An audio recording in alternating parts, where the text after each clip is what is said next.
vai falar agora sobre um assunto muito importante. Será que aquele emprego tradicional já chegou ao fim, acabou?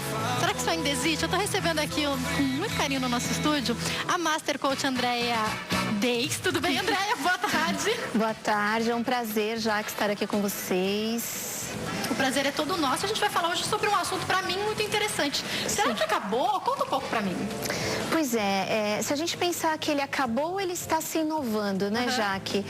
Na verdade, faz parte da evolução do mundo, né? Faz parte da criação, da evolução, você fazer coisas diferentes. Então, se a gente pensar em inovação e pensar no emprego tradicional, CLT, formal, 8 horas de trabalho, 44 horas semanais, significa que nós estamos inovando, ou seja, faz parte do desenvolvimento da humanidade, da sociedade como um todo, ou ele realmente a gente usa como um sinônimo de acabou.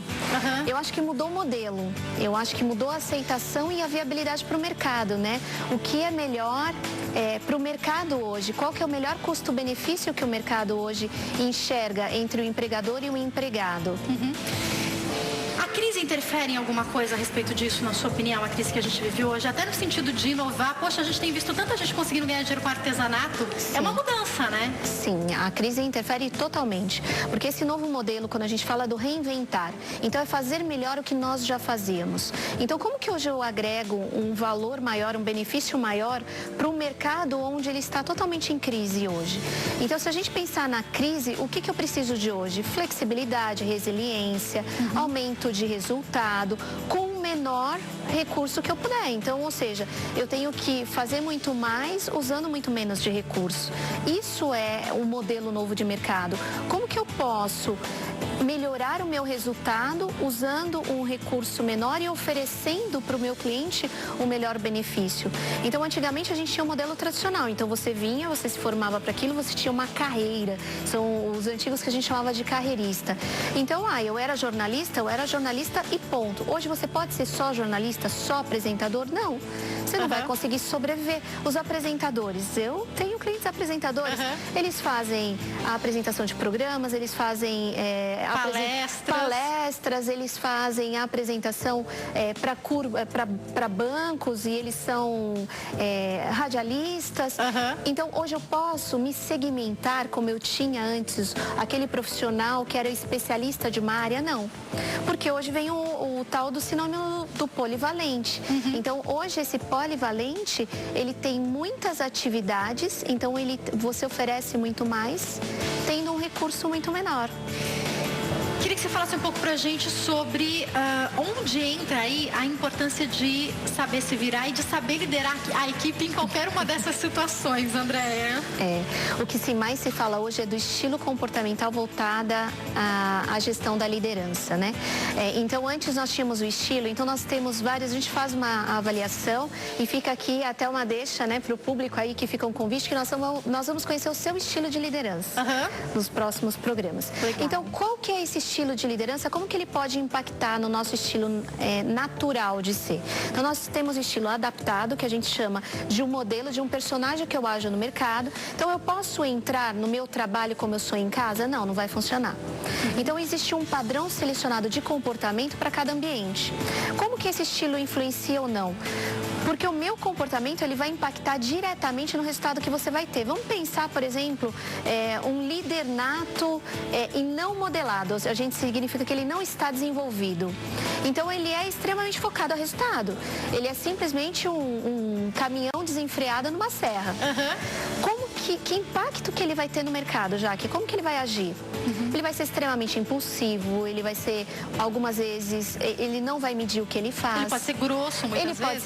Eu ia dizer justamente, né? Ele pode ser grosso, ele pode ser egocêntrico, ele pode ser centralizador, ele pode não conseguir comandar, né? Liderar através da influência. O grande líder é aquele líder influenciador, que ele vai encantar as pessoas.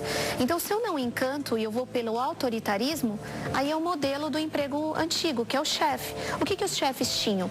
Eles aprendiam alguma coisa, desenvolviam muito bem aquilo e iam replicar para o outro o que eles desenvolviam. O que é o líder? O líder não, ele influencia. Ele não te dá o caminho. Ele diz, Jaque, eu preciso chegar ali. O caminho que você vai tomar para ir naquela direção, seja criativo. Você pode usar vários meios. Então, esse é o modelo do líder novo. E o impacto é o controle das suas emoções. Liderar, eu preciso ter totalmente controle das minhas emoções. Será que os nossos líderes que a gente conhece, os nossos chefes, os nossos maridos, a gente exerce liderança em todos os aspectos? A primeira liderança exercida é dentro de casa. Como que eu ajo, né? Como que eu respondo ao meu marido, aos meus filhos, à minha mãe? São todos aspectos de liderança. Isso você vai replicar no seu trabalho. Então, líder é controle de emoção. Controle de emoção, aonde ela vai ressaltar o seu comportamento. Então, como você age é como o outro se espelha, é como ele se enxerga.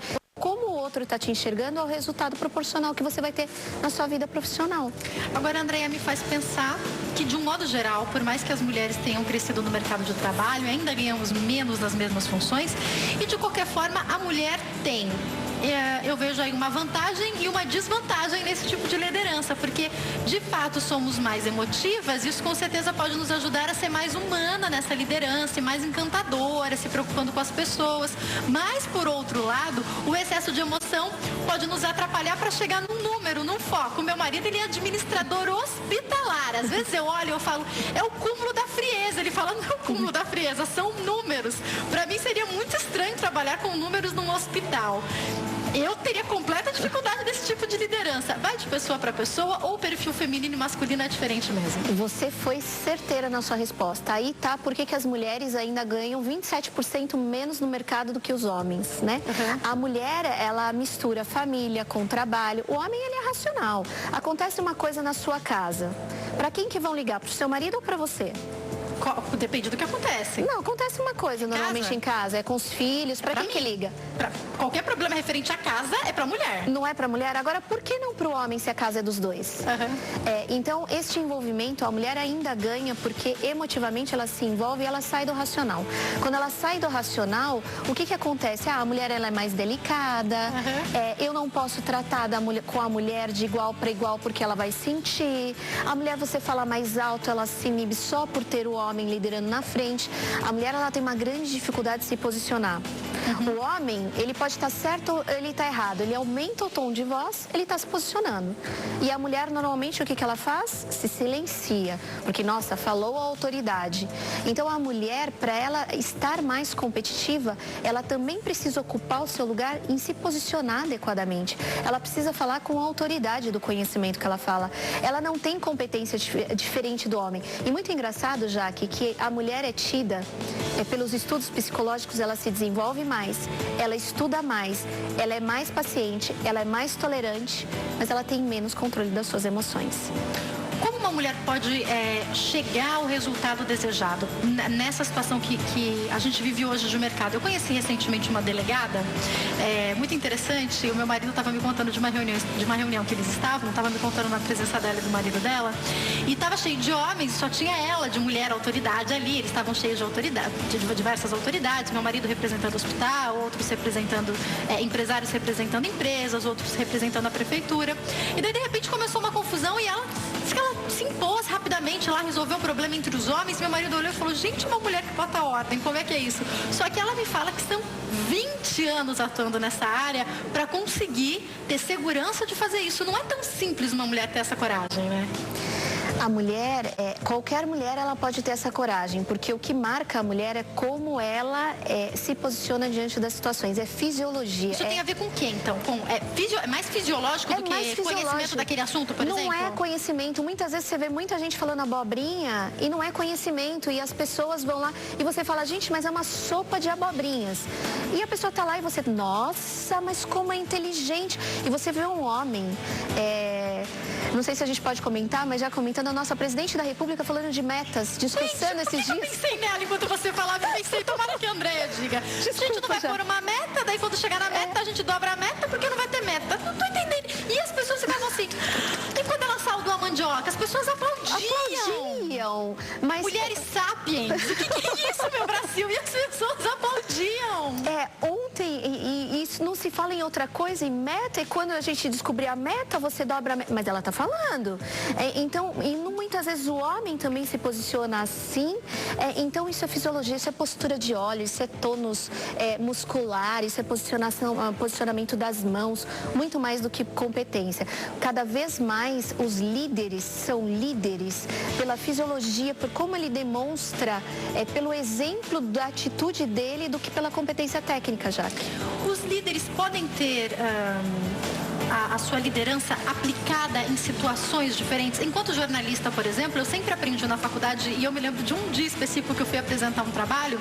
Eu lembro que eu virei para minha colega de turma e eu falei: eu não entendi nada. Ela falou: mas a gente vai ter que apresentar. A hora que eu terminei a apresentação, eu li, né, decorei. A hora que eu terminei a apresentação, o líder do meu curso, ele virou, o coordenador do curso de jornalismo virou para mim e falou: a gente vê que você sabe tudo que você está falando. A minha colega me cutucou e eu: fica quieta, tomara que ele não esteja me assistindo agora. Eu não fazia ideia, eu simplesmente li, eu não tinha entendido aquele assunto ainda. Mas a faculdade de jornalismo, por exemplo, te dá essa habilidade. Naquela hora eu não sabia o que eu estava falando.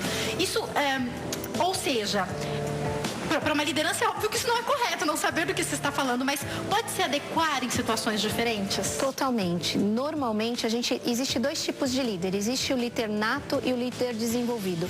O líder nato, provavelmente você deve ter algum gene de líder nato. Ele vai buscar um recurso para entregar. O líder desenvolvido, ele vai querer na maior qualidade que ele vai te entregar da entrega. O líder nato, ele quer tirar da frente. Muitas vezes ele é muito impulsivo para entregar. Então, muitas vezes você tem que ter o quê? Convicção. E você tem que falar essa convicção e fazer com que o outro interprete, com que você esteja apresentando aquilo de uma forma: nossa, você tem domínio total do assunto. Mas eu tenho domínio total do assunto? Não. O que você fez? Decorou um texto. Você decorou, foi lá e usou o quê? Uma habilidade. Habilidade é diferente de competência. Qual que você tem? A habilidade da comunicação. Como eu faço isso? Eu leio o texto, eu vou decorar o texto e vou lá e vou apresentar. Por quê? Porque eu tenho a habilidade desenvolvida da comunicação.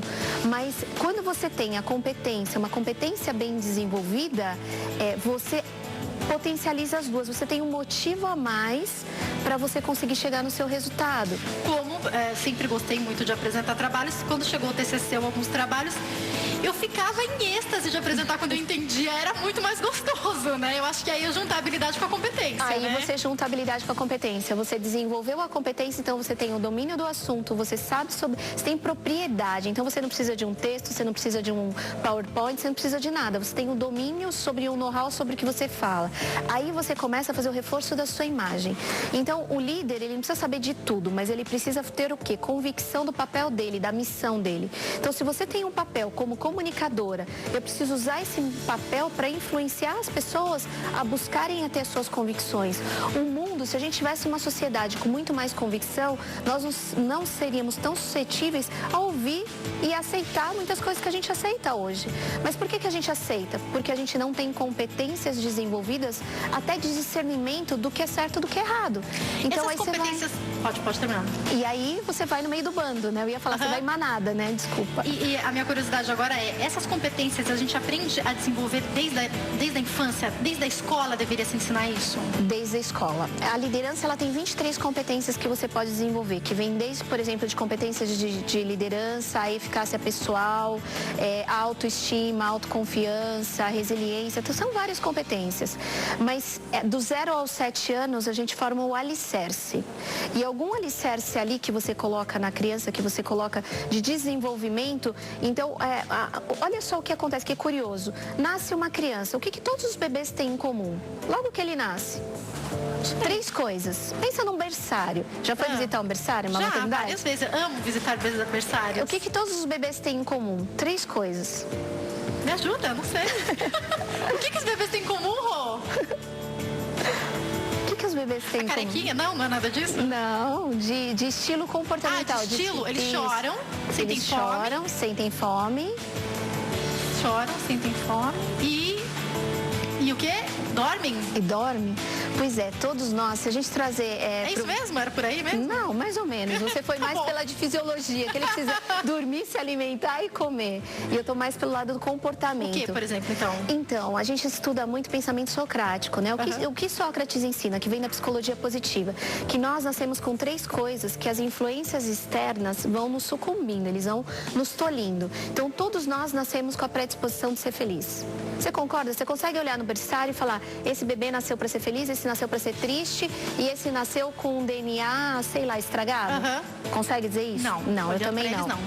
Todos nós, agora olha só, qual o primeiro desafio do bebê quando ele nasce? Ele acabou de nascer, ele saiu do ventre da mãe, qual o principal desafio que ele tem naquele momento? Chorar? Antes, para ele chorar, ele precisa? Respirar? Respirar. E aí já vem a tal da nota de Apgar. Olha só o que acontece. Você nem nasceu e você já recebe uma nota. Fantástico. Você percebe o que é a influência? Aí vamos supor que você tenha 3 filhos. Aí você vai falar, nossa, mas olha só, aquele meu filho, o primeiro teve nota 5, o outro 4 e o outro 2. Nossa, mas você já nasceu, você vê até para chorar, você demorou, você teve uma nota mais baixa. Olha a influência do meio externo. E a terceira competência é de você nasce porque você veio fruto de um relacionamento. Independente do que aconteça, teve que ter ali um óvulo e um espermatozoide, concorda? Certo. Você nasceu e foi desenvolvido no ventre de alguém, concorda? Certo. Pois é, o que diz Sócrates? Todos nós nascemos predestinados a sermos felizes. Todos nós nascemos com uma capacidade gigante de se desenvolver e somos tolhidos durante a nossa vida. O que você pode e o que você não pode, são os padrões. Então você já recebe uma nota. E isso daria, assim, para falar uma pauta gigantesca. Uau. Você pega o segundo grande desafio do bebê, qual que é? Depois de mamar? Sim. Depois? Não, mamar já é um desafio. Mas aí aparece a mãe da Jaque extremamente... Ai, mas olha, a minha filha tá cansada, as olheiras, olha... E aquele bebê chora. E aquele bebê chora. E tá lá a avó. O que a avó faz com o netinho? Pega ela?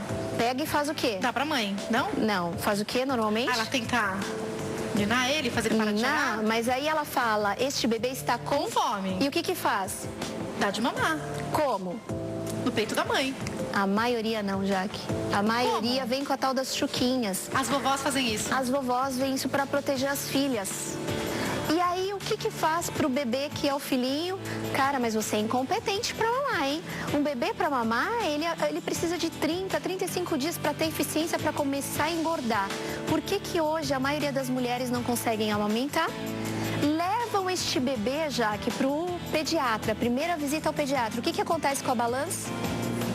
O que acontece com a maioria dos bebês? Tá mais baixinho, mais magrinho do que deveria. Cai, porque ele perdeu água, porque ele não mama ainda com eficiência, mas ele tem todas as condições de desenvolver. Olha a liderança sendo desenvolvida. E olha o mundo tolhindo essa própria liderança.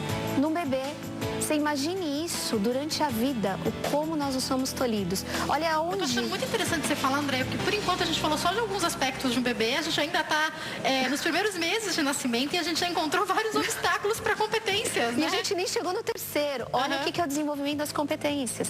A gente nem chegou a falar. Então aí chega nos relacionamentos, né? Então o Sócrates diz, tenha relacionamentos saudáveis.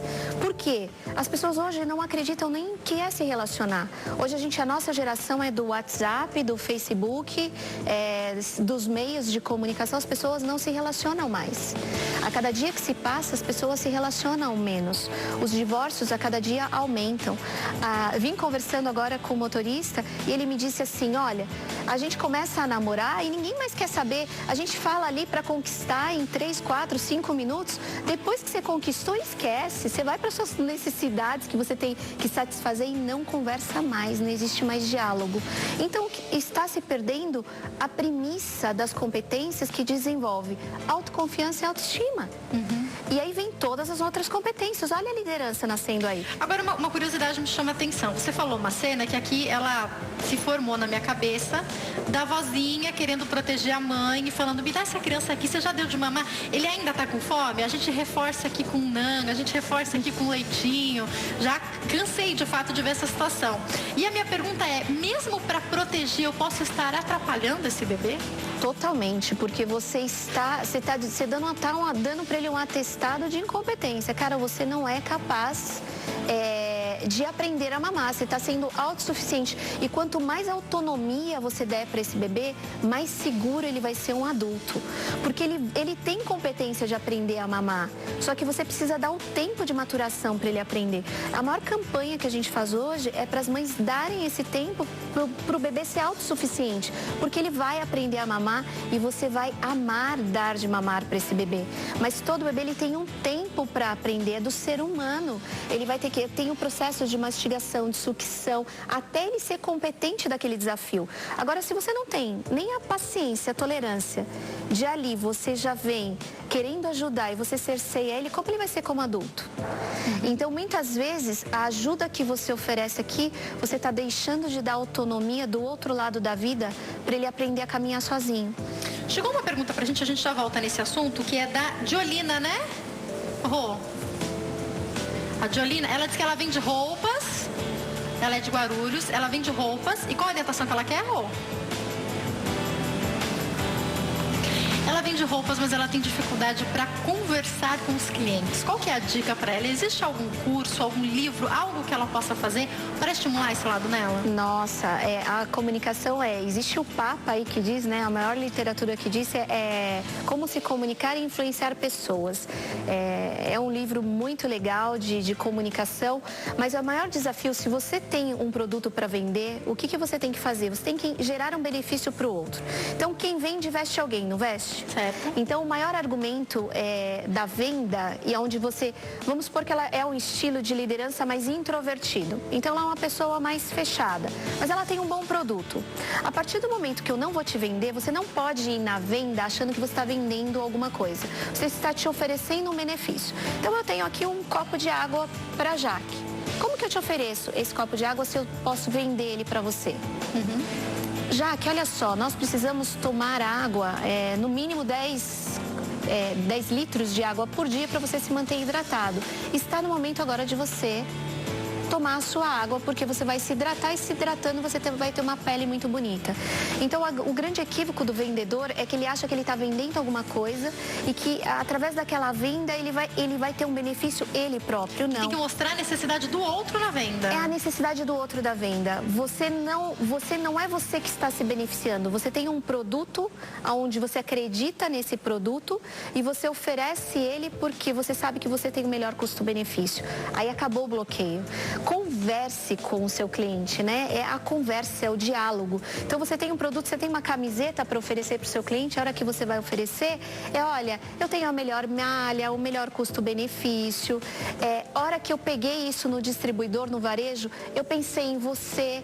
Então, quando você faz, principalmente os Is, que são mais os introvertidos, se ele faz isso para satisfazer a necessidade do outro, acabou o bloqueio da comunicação. Muito obrigada pela sua participação, Jolina. Quero agradecer também ao seu Messias, que diz que é homem e que assiste todos os dias o nosso programa. Obrigada, seu Messias.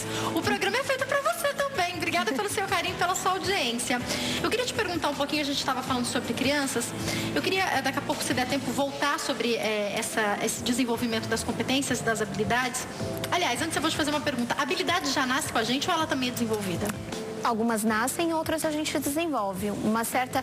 A gente tem um escopo de habilidades que todas são nossas. Então, a gente nasce com o poder de desenvolvê-las. Mas nem todas a gente desenvolve. Então, a gente não consegue ser hábil. São como se fossem caixinhas no cérebro que você vai abrindo. Então, as que você tem mais facilidade, você vai lá, abre e usa. E as que você não usa, ela atrofia, ela não expande. Então, a gente tem algumas habilidades, mas não desenvolve todas as habilidades. Depois de adulto, dá para consertar essa falta de preparo que pode acontecer na infância? Dá. É um pouco mais complicado, né? É desafiador, mas hoje o que as pessoas mais fazem, principalmente os adultos, é esse conserto que a gente diz, que é você desenvolver. Acontece que o adulto, ele já vem com alguns paradigmas, algumas crenças, e aí ele precisa refazer.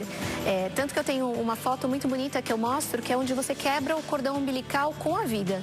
Então, é o aprender a aprender de novo, aprender a fazer de novo. E isso é muito bonito no adulto, mas ele tem que ter muita humildade e predisposição para entender que aquilo não está fazendo bem para ele. Andréia, outra dúvida, estresse. Existem pessoas que funcionam melhor, outras que funcionam menos sob estresse. Eu aqui, administrando muitas vezes a equipe, principalmente os que ficam aqui embaixo, é fácil da gente perceber em um programa ao vivo onde muda alguma coisa. Alguns profissionais a gente sabe que pode colocar na hora do estresse, outros a gente pode colocar nas horas mais calmas. Os dois têm suas necessidades para profissionais, mas características diferentes. Isso você percebe de fato? Você consegue medir, consegue mapear e perceber aonde a pessoa se encaixa melhor. E eu vou te dizer que não existe o bom ou o ruim. O bem estressado, ele em algumas áreas do mercado e até aqui no programa, eles são extremamente bons e saudáveis. Então, aonde eu preciso de mais movimento, eu preciso de uma ação rápida, você tem que ter uma entrega, onde você tem um risco maior, onde você tem falta de previsibilidade, ele é melhor indicado. Agora, aquele que gosta do conservador, de cumprir aquele protocolo, aquele script, ele não vai mensurar melhor ali, se dar melhor onde existe um padrão de atendimento mesmo, né? Um padrão onde existe um padrão onde ele tem que seguir. Aí o estressado não vai se dar bem, ele vai infartar ali. Então, existe espaço para os dois. E você consegue medir, mensurar, entender, inclusive desenvolver. Para o estressado não infartar e para o outro não entrar na zona de conforto e acabar ficando 20, 30 anos fazendo a mesma coisa. Tem alguma coisa, algum processo que possa ser feito do tal do botão liga e desliga? Porque, por exemplo, esse estresse, dependendo da profissão, ele é muito necessário. Mas você não precisa levar isso para dentro da sua casa. Como equilibrar isso, André? Existe uma técnica que a gente fala como lidar com os estopins. Então, a gente cria personagens. E quando eu crio esses personagens, a hora que eu chego em casa, existe um mapeamento que a gente, como se apertasse um botão. E a gente aperta mesmo. Tem até uma história de um super-homem bem engraçado, de um menino que a gente chamava Homem-Aranha, né? Então, ele estava num campeonato de judô e começou a perder, né? Direto lá o campeonato, levar pau mesmo, Jaque, né? Chegou um dia em casa muito triste, esse menino. E aí, esse menino chegou em casa e falou assim, olha, pai, eu não quero mais continuar porque eu não nasci para isso, não tenho habilidade e não vai dar certo. Pois é, a gente ouvindo isso, ouviu de longe e falou, mas por que não vai dar certo? Quem te disse? Eu sou mais fortinho, sou mais gordinho, vem as crenças. Eu falei, pois é, você é mais fortinho, mais gordinho, mas você tá lá, deve ter alguma competência para isso. Isso não vai dar certo, tia. Cara, vem cá, olha só. Você acredita que o super-homem ou o Homem-Aranha conseguiria vencer esse campeonato? Conseguiria, pois é. Então, olha só, eu vou te ensinar a virar o Homem-Aranha. E amanhã, quando você entrar no campeonato, você vai virar o Homem-Aranha. Você tá entendendo isso, Tô? Como que o Homem-Aranha faria? E aí ele começou a falar dos golpes que ele daria. Olha, o Homem-Aranha jogaria pra cá e passaria ali, segura na gola. Cara, olha, é o seguinte, agora você tem um botão mágico aqui. A hora que você apertar esse botão mágico, e eu dizia pra ele, aperta o botão. A hora que você apertar o botão mágico, você entrou com o Homem-Aranha. Não é você, esquece, ele não existe.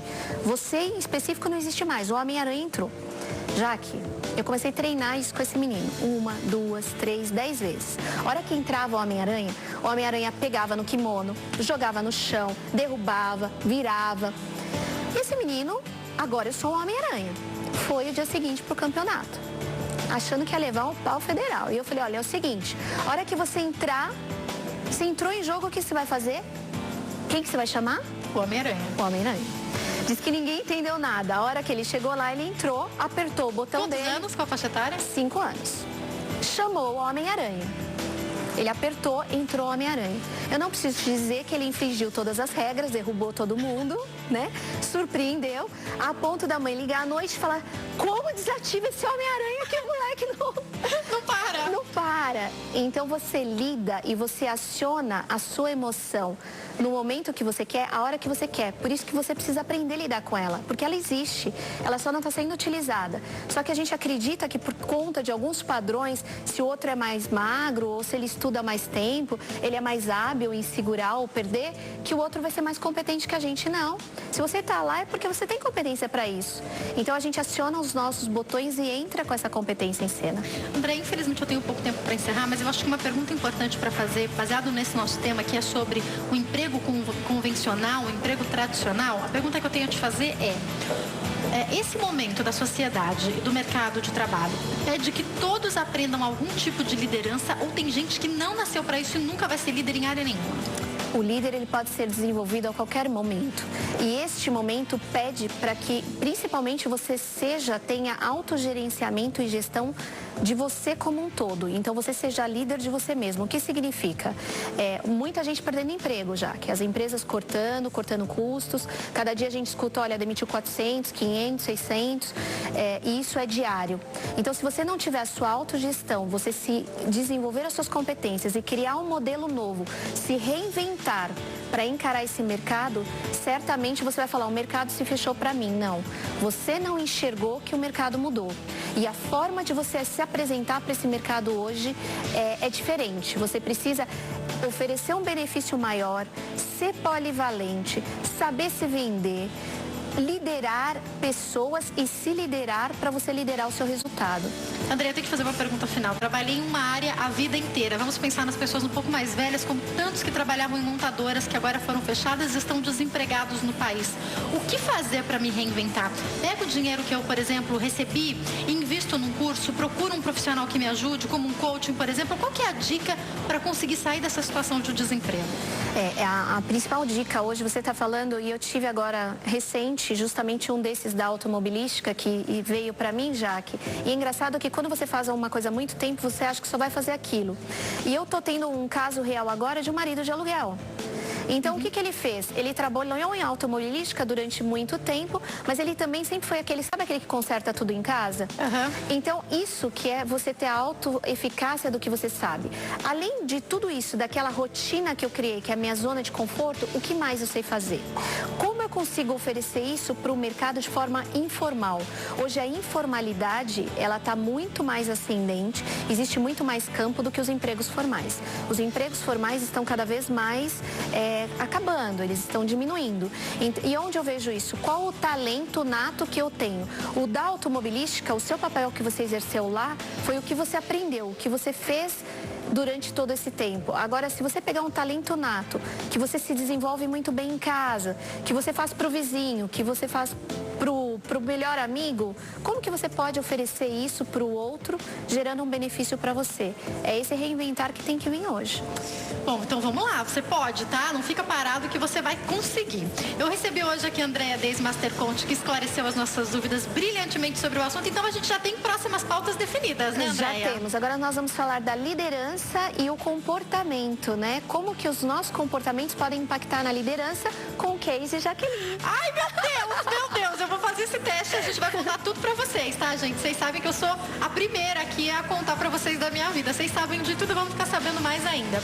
Depois a gente vai saber detalhes disso. Pra quem quiser entrar em contato, eu vou passar o telefone 0 operadora 11 3853 6248. Tem um celular aqui também, né?